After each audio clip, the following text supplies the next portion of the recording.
বেলায় অত্যন্ত মর্মাহত এবং দুঃখ নিয়ে দাঁড়িয়েছি।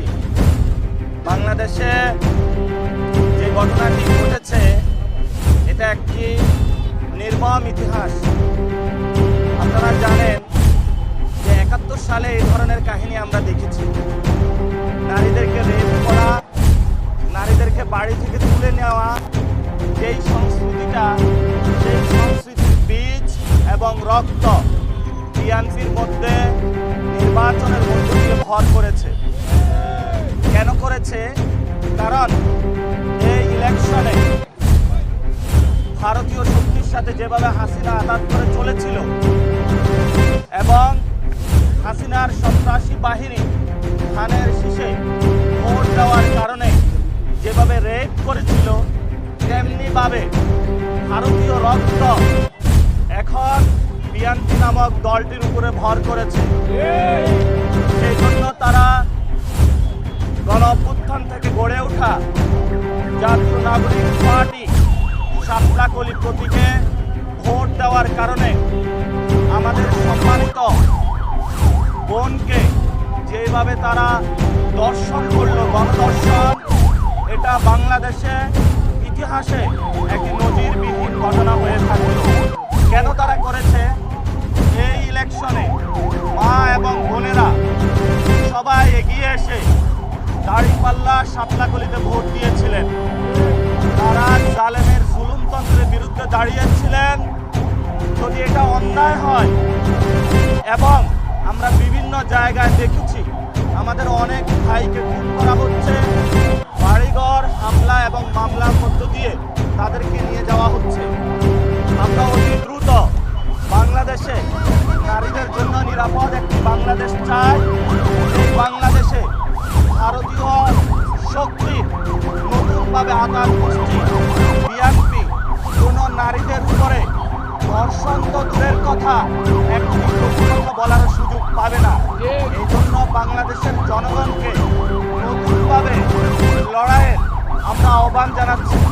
এবং আপনারা জানেন যে আমাদেরকে যেইভাবে ঢাকা আসনে হারানো হয়েছে ভোটের মাধ্যমে, আমি বলেছিলাম আপনাদেরকে এই ইলেকশনে ইঞ্জিনিয়ার তারেক রহমান প্রধানমন্ত্রী হওয়ার দিকে যাচ্ছেন।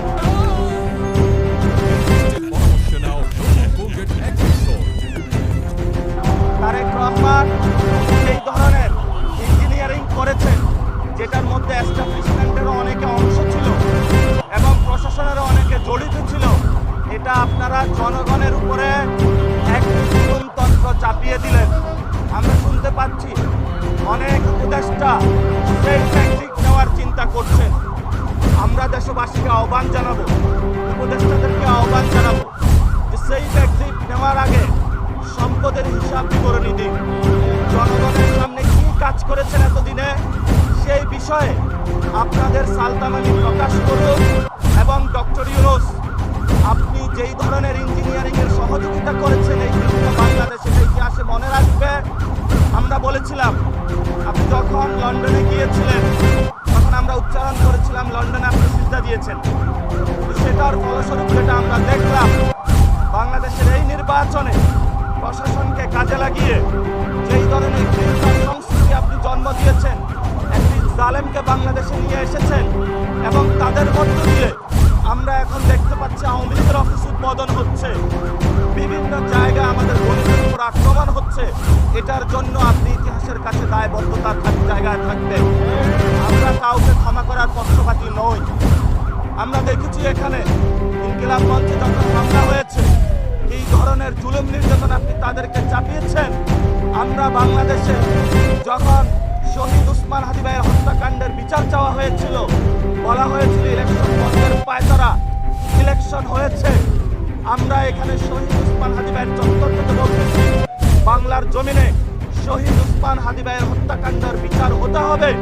যদি ওই হত্যাকাণ্ডের বিচার হতো, আজকে আমার বোন গণদর্শনের শিকার হতো না। বিএনপি নামক যে সন্ত্রাসী কার্যক্রম তারা শুরু করেছে দলটি, আজকে সন্ত্রাসী অ্যাক্টিভিটিদের তারা সাহস পেত না।